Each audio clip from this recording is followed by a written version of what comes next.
could not make it tonight. That's Mike Tewksbury. So Ben, thank you so much, and Bill Troyer for coming and kind of filling in for Mike in this time. Okay. I have to keep this real close, I guess, like this. All right. So, my name is Ben Eister. I've been a trustee for 2.5 years. I think I recognize everybody's face, but those of you, may not know me as well. But I'm a cross-connection guy. Okay. All right. So our issue that I bring before you this evening is the replacement of 14,500 square feet of roof that's over the portion of the church building that was constructed 14 plus years ago. All right, so where we're sitting here back. All right, the new addition, perfect, it's fine. We're not going to talk about that this evening, okay? All right, so our issue is the original roof is an asphalt shingled roof, and it has failed in multiple areas. Some of you have seen those areas. So even with multiple repairs, the roof continues to be compromised, causing several leaks into the pastor's office area, the nursery, storage rooms, and other locations around the church here. The roof substructure, and we're going to talk a little bit in detail of what all this is because there's layers, all right? So the substructure that's used to hold the shingles, so typically you'll see that on a house or something is the plywood, right? That's up there. It's rotting, all right?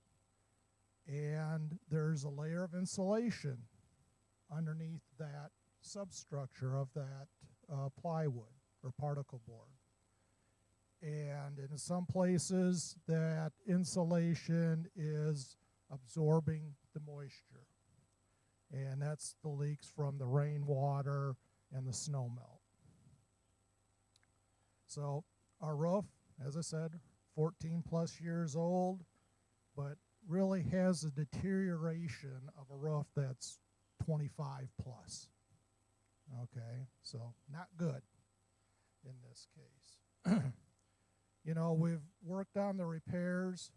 We've worked with contractors and roofers, just to give you a little bit of history here, to repair the roof, but we're not getting any resolution. The roof pitch, so that's the angle of the roof, right? That pitch is not steep enough to really support the asphalt shingles in carrying the amounts of water and snow melt effectively and efficiently off that roof. Kind of sits and just kind of, runs along. It doesn't, like off our homes. The waters come off our homes really, really quick. You don't see water sitting on our roofs. So we had an assessment done by a licensed contractor to help us extend the life of this roof because, we just got done doing this wing. Come on, let's keep the place going, right, without having to spend money. But they noted several safety items along with a list of needed repairs to the point where the layers of roof would really need to be removed. Underlayment and structural repair would need to be done even before we could get up there and do any sort of patchwork. It'd be very, very costly for us just to go up there and hodgepodge and patch this thing back together and hope to get another year or two out of it, right? So the bottom line is our roof over that part of the building is either going to end up in Mr. Ackerman's field someday, right? Or it's going to basically collapse upon itself. By no means am I saying the building is not safe to occupy because there's substructures underneath there still holding it all in place. But what I'm saying is these layers are going to come apart and it's either going to fly off or it's just going to continue to dwindle and crumble, right, into our building here. So, as a solution to this, the trustees feel that we've exhausted all our possible avenues of repair with no other solutions to the issue. We recommend the replacement of the roof using the same metal roofing materials and color as that we used on the new construction of the Christian Education Wing. We have recommended to the ad board that we accept a bid from Kraling Roofing in the amount of $464,923.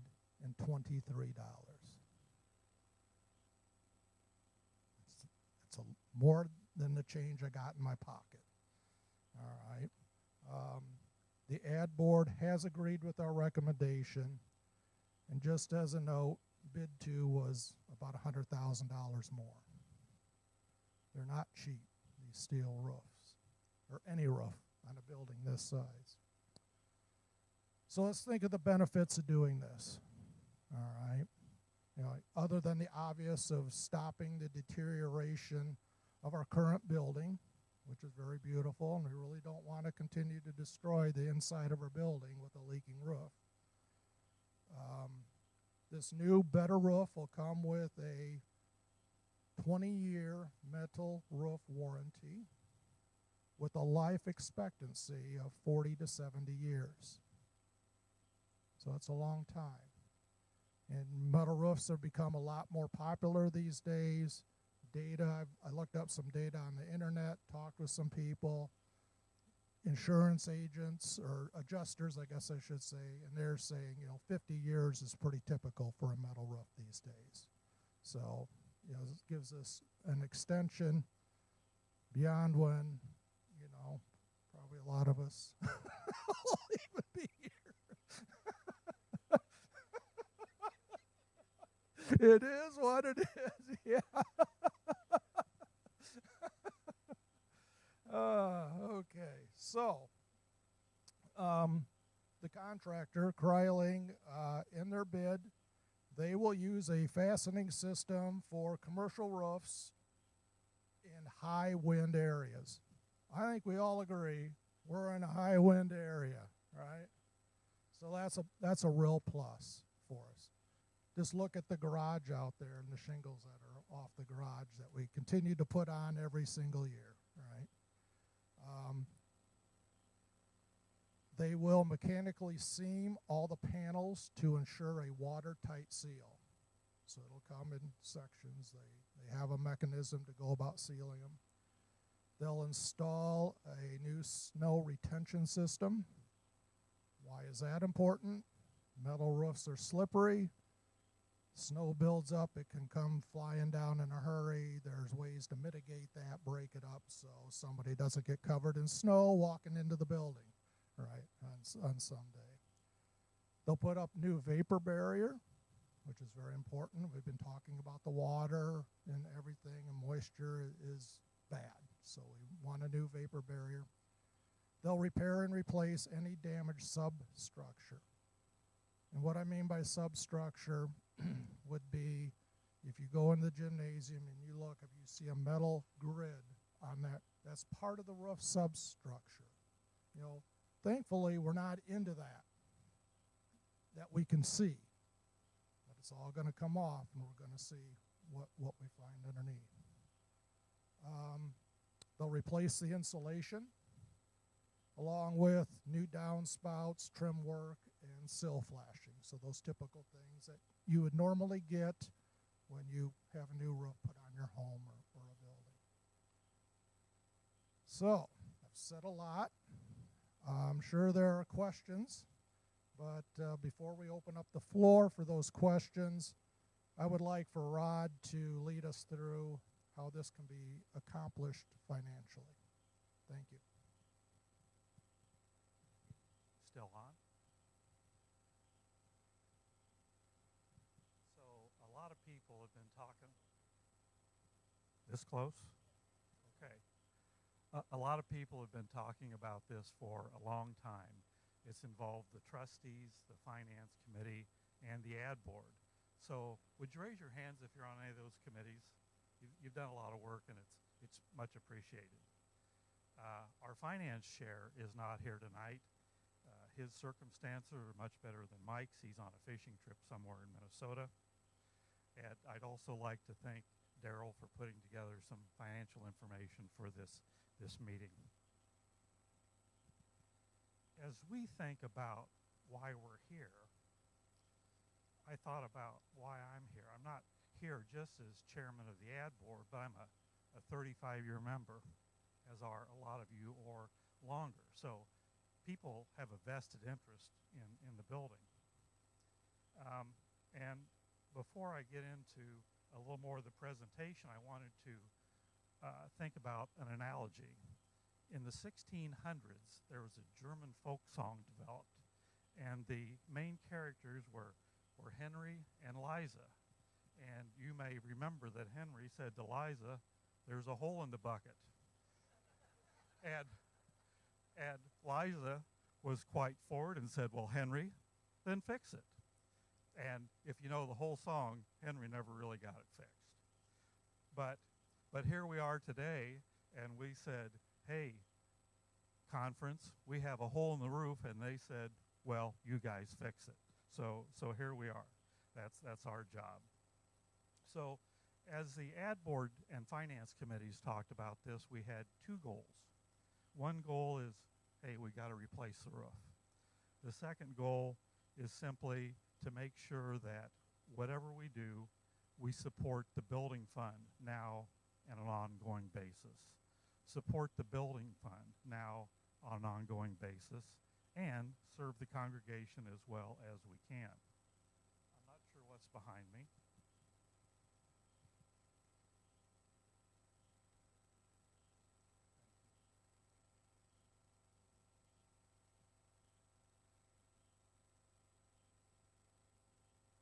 Jamie told me how to make this work. I've got it. Okay. So I'm going to try to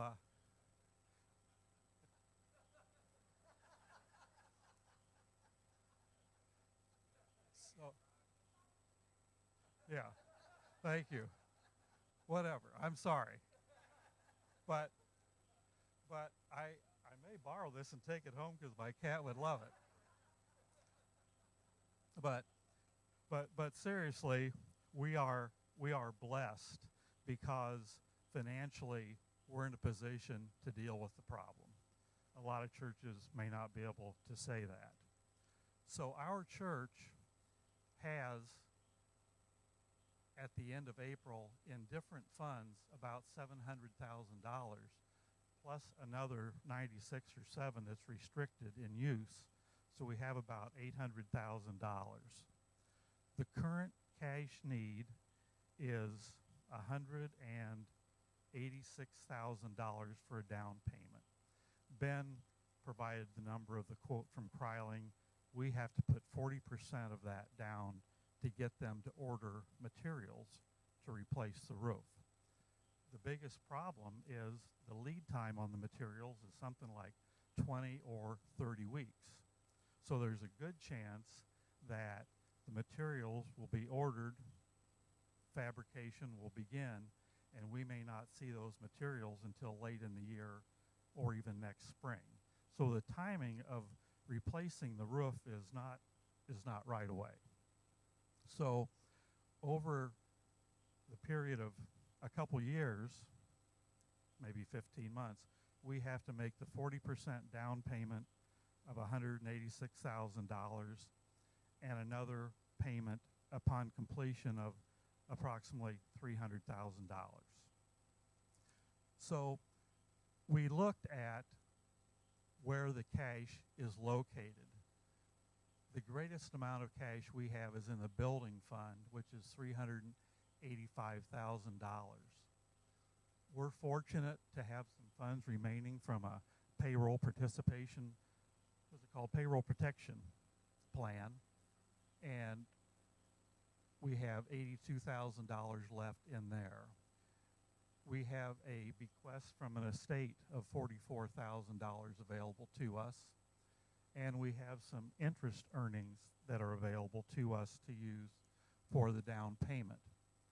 So our proposal is to use monies from the building fund for the down payment, as well as using what we call the PPP funds, the estate funds, and some interest to satisfy a down payment of 40% or $186,000. I hope I'm not shining this in anybody's eyes. Yes. Thank you, Daryl. We had 2 PPP loans which were totally forgiven, so that was a great thing for the church. We also propose that we use about $153,000 of building fund money to pay toward the second payment. And those 2 payments combined are about $340,000. We'll have $120-some thousand remaining to pay after we use those funds. I mentioned that a goal is to protect the general fund and the building fund and the congregation. Assuming we use these funds from the building fund, we would have approximately $135,000 remaining. The theory is we always want to have 12 months worth of principal and interest remaining in the building fund to make sure that we can always make the payments. The church has been very generous. Even though there's not a capital campaign going on right now, funds continue to come in every month into the building fund. We also want to protect the general fund. So we're not proposing that any funds come out of the general fund for this. And we have remaining in the PPP loan monies $43,000 that at a future date, if necessary, could supplement the general fund. So this is really the plan that we have, is to use these funds in this column, some building fund cash, PPP loan, estate money and interest, to pay the down payment. And if approved tonight, we would make that down payment in the next few days so that materials could be ordered. We would have these funds from the building fund for payment, let's say, a year from now when the project is completed. And then we would need to come up with the balance of around $120,000. Can we go to the next slide? Is there a next slide?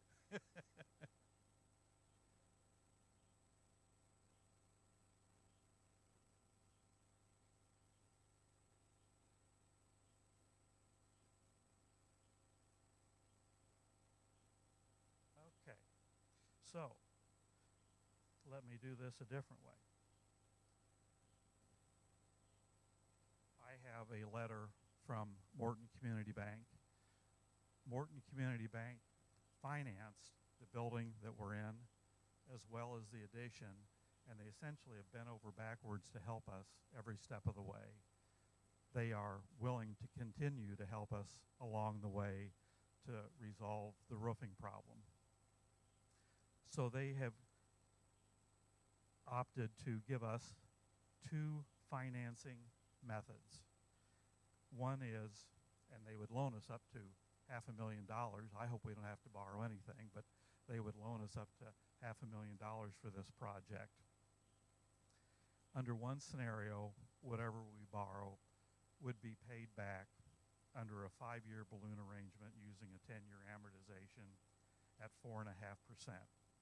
In simple English, that means for every $100,000 that we borrow, we would be making a monthly payment of approximately $1,000 for the first 5 years under that scenario. And if the interest rates didn't change, it would remain at about $1,000. If we borrowed $200,000, which I don't think is a possibility, then it would be $2,000 a month for principal and interest. The second option is a 10-year fixed term loan at 4.95%. And the principal and interest payments actually don't change that much with the 0.5% rate change, and that's about $1,000 a month if we borrowed $100,000, or $2,000 a month if we borrowed $200,000. If you happen to be curious, on the building that we're in now, we still do have an outstanding balance of about $1.5 million, and that's down from an original balance of about $1.97 million. And the monthly payments that we currently make are $10,400. So if we did have to borrow $100,000, our monthly payments would go from $10,400 to approximately $11,500.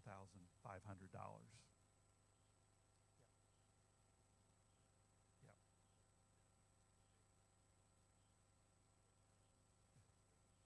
Oh, yeah. I'm having a senior moment. Yeah. This building was paid for 5 years ago. It's on the addition. We owe the additional funds. Certainly, thank you. So that is how the financing would work.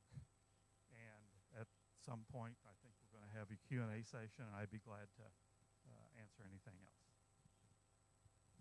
So we can go ahead and open up for questions, and just so folks that are on the live stream can hear, I'll have you speak into the microphone. So any questions that we can lift up for our committee chairs and committee people? Andy.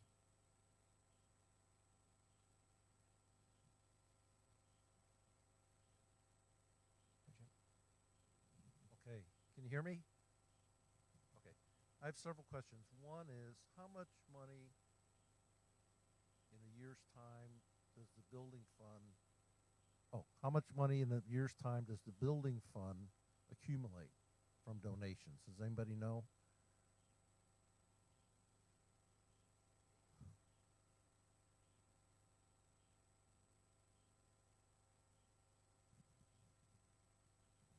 Okay, what I was getting at, you wanted a year's supply of money, so that'll take the year's supply, but we need to keep replenishing it, so I wanted to know what that is.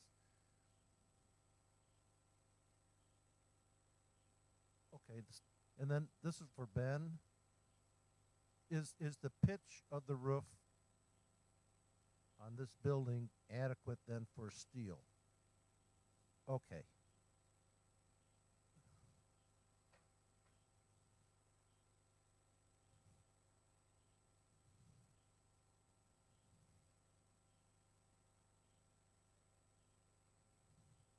Right. Okay. Are they going to replace all the insulation or just the damaged? Everything will be new. Okay. Okay. Will we get a break on insurance rates having a new roof?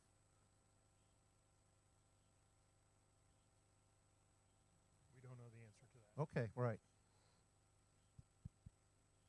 You know, because with hail damage and stuff like that, it might make a difference with the shingle roof versus a metal roof. Well, yeah, with metal roof, we really, unless it's one big old hailstorm, Right. I mean, it should not damage at all. Right. That's the beauty of why you want to go with Right. steel.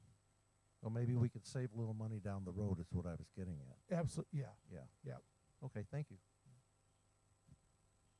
Any other questions?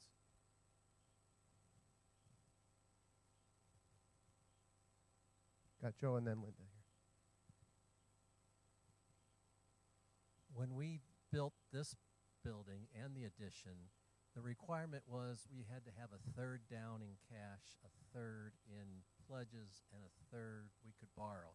Does that district rules apply to this because it's a replacement of the roof?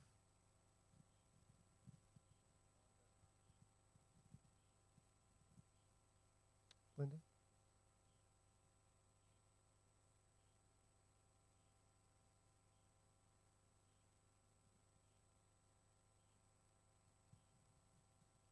So I know there's damage inside the building.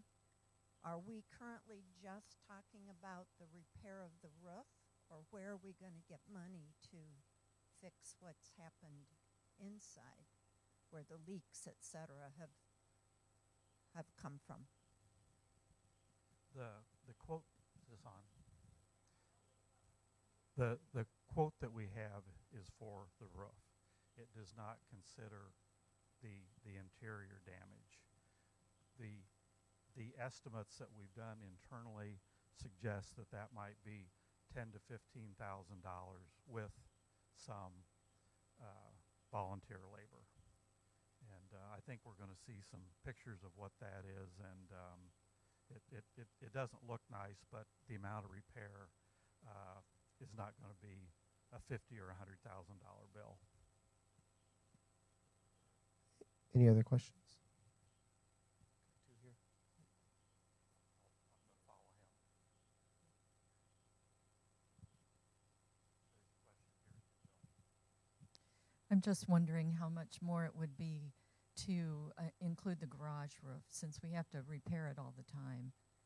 It might be a good time to just take care of that too. I haven't been involved in those discussions, and I don't know what that number would be. Can I find a trustee? Yeah, that's a good question. We'll actually, I guess we can tackle that. Right now, we've been using our labor here within the church, and we've got spare shingles in the garage, and we're keeping it dry in there. So you don't have to worry about anything being ruined that's put in there, okay, at this point. But yeah, that's something that I will take under advisement, and I can bring that up in our trustee meeting and see how we would like to tackle that. Another one here. I must have missed something, but way back when the building was built, if it was wrong from the beginning, have we pursued getting damages from the original contractor on this? I mean, I hate to be so stupid on this, but have we pursued that? And my second question is Kryling the only one that we've gotten a proposal? So we have spoken with the original contractors and roofers. We've gone back to them. Hasn't been real successful because, and I wasn't part of that decision making of what roof to put on, at the time. At the time it was deemed that the asphalt shingle would work. Obviously it hasn't. I don't know how much of a real legal fight do you want to get into, since we made the decision. It was, through the architect, through the engineers, everyone was comfortable with it. This is just really a very unfortunate situation, for us. And I understand exactly where you're coming from, because that's exactly where we went first. We went right back to them and said, look, and in all truth and honesty, and that is, they have come back, and for over a year they made repairs on this roof and did not charge us anything, trying to mitigate, this situation. And they're kind of, we're baffled at it as much as we were when we show them where the leak is. You go straight up, you don't see it. That leak, could be coming from 100 feet away, and it just travels and travels. And with the layers of the substructure of the roof, it winds through there like the Mississippi River, down through the United States. It finds its least path of existence or resistance, and there it goes. And the second question was a bid. And we took 2 bids. Yep. Yeah. Second bid was out of Springfield. I can't remember the name of the company. Henson Robinson. It was about $100,000 more. I got one more question for Rod. Now, I understand where your money's coming from to pay the down payment and make the second payment, but you said we're going to be like $125,000 short. Where's that money going to come from then? We have a commitment from Morton Community Bank to extend that loan to us, and it would be interest only the first year. And we're hoping to find ways between now and 15 months from now, when the project is completed, to have a very small amount of loan. Bake some pies.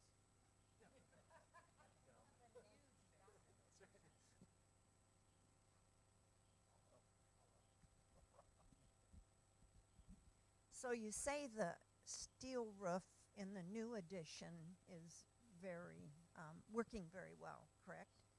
But I do see water spots in the tiles over in the new addition. What's gone on there?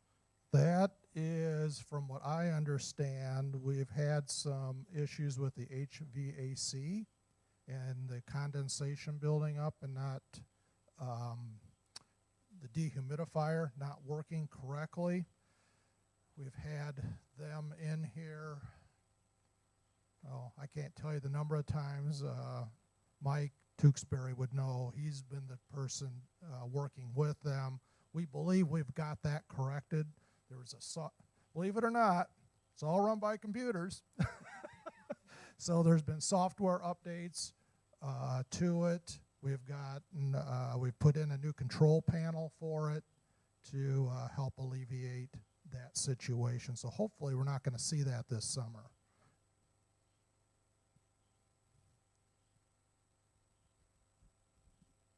Any other questions? Go.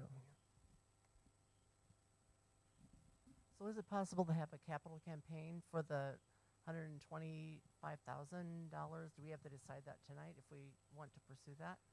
To have pledges and gifts offset that so there's no loan? We'll be talking about that later in the year, most likely at the time that we do the regular campaign for the 2023 giving. But that would be great if we could reduce the loan through another campaign. Yes. Yep.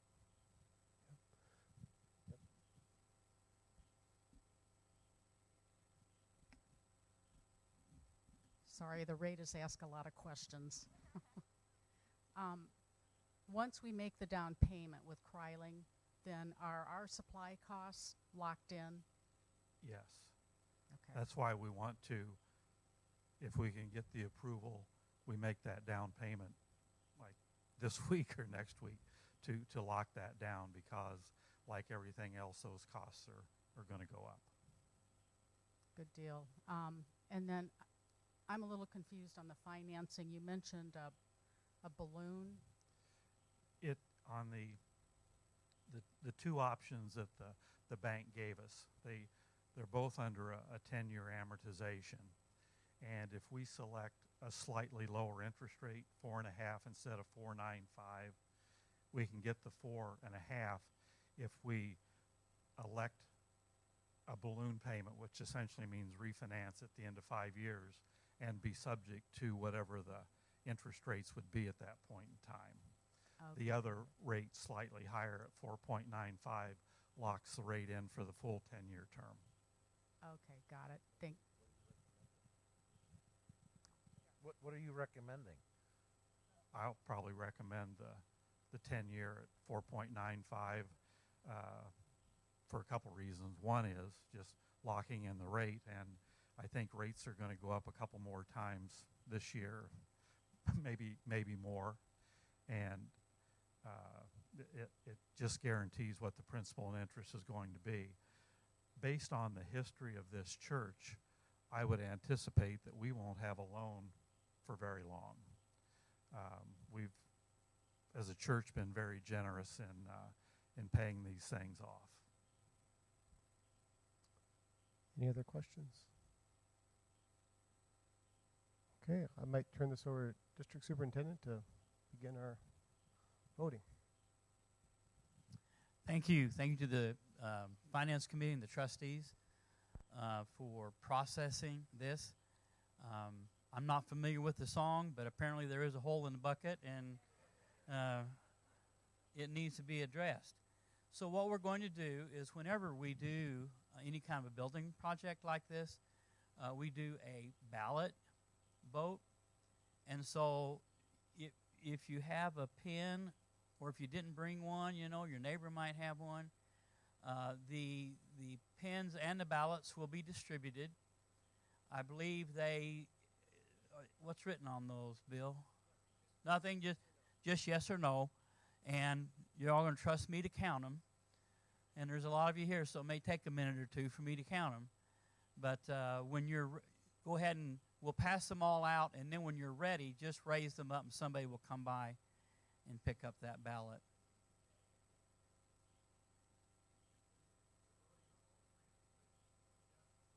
Yeah, one yes or one no.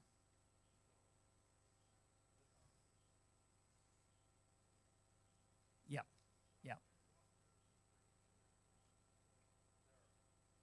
Parts to the question.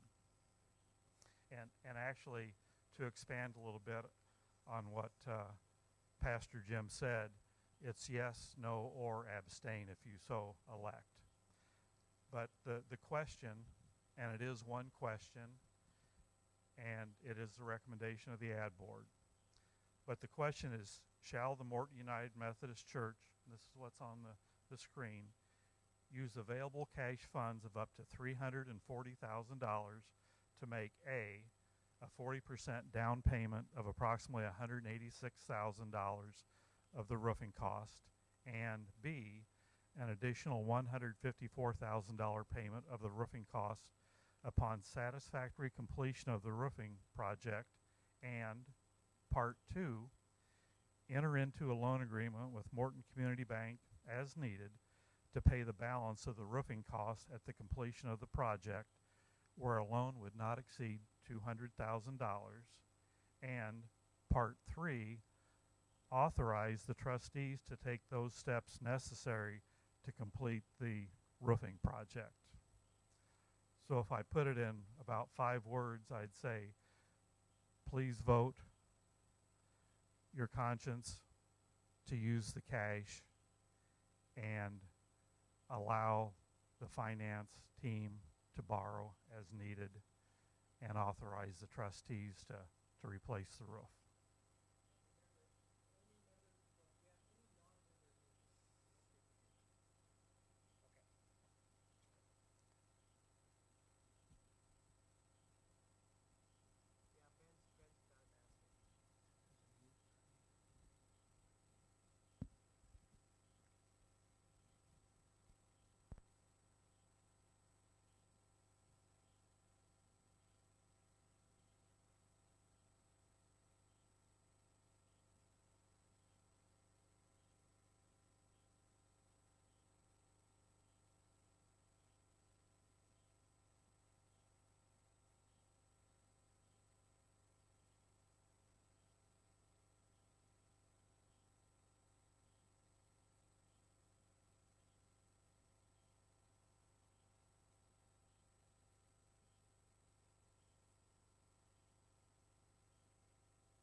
Are there any outstanding ballots? Did anybody vote 3 or 4 times in Illinois? Okay, Linda, yeah. Daryl's from Chicago, so he probably at least 10 times.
Thank you. The balloting has been completed. There were 54 yes votes. There were no votes.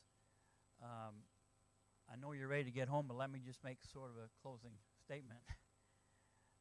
Thank you for your dedication and commitment to this congregation and its mission and ministry in your community. This is a very nice facility, and what you're doing today is making another long-term investment in it. I know that sometimes these figures seem a little bit daunting, but just to let you know that we have a congregation in Lexington, not too far from here, which just voted to go into like a $1.3 million construction program. Another one just finished almost a $2 million construction program over in Downs, and that one was completed during the pandemic. I noticed your stained glass up here. Best of all, God is with us. I don't think I've ever seen that. I've seen a lot of churches in 40 years of ministry, but I've never seen one that had that John Wesley's final words quoted. Best of all, God is with us, and then if God is for us, who can be against us? So you are well able to do this, and I think your vote shows that confidence. And if you have any doubts, that's good, because that means you're going to rely on God. Okay? If anybody says, well, I'm not sure we can do that, I say, you're right, but with God can through you. So thank you for coming this evening. These ballots will be kept in the church office in case anybody wants to come by and make sure I know how to count and that I haven't put my thumb on the scale, but those will be kept, I guess, in perpetuity until somebody doesn't even remember what they were used for and just throws them away. So I will close in prayer. Let us pray. Lord, we are so grateful for the witness and the testimony of this congregation throughout the decades in this community. You have blessed them in making new strides in providing a place of worship and programmatic ministry for the congregation and the community in recent years. Every once in a while there's a bump in the road. That happens when we have significant facilities, and we ask that you would bless this congregation as they seek to settle these costs. We ask that you would watch over and care for the men and women who will participate in the manufacture and the construction of the roof, that all will be safe and all goes well. We place our hope and trust in you always, for you have never failed us. Amen. Thank you all for coming out this evening. And be sure to wish Bill a happy vacation.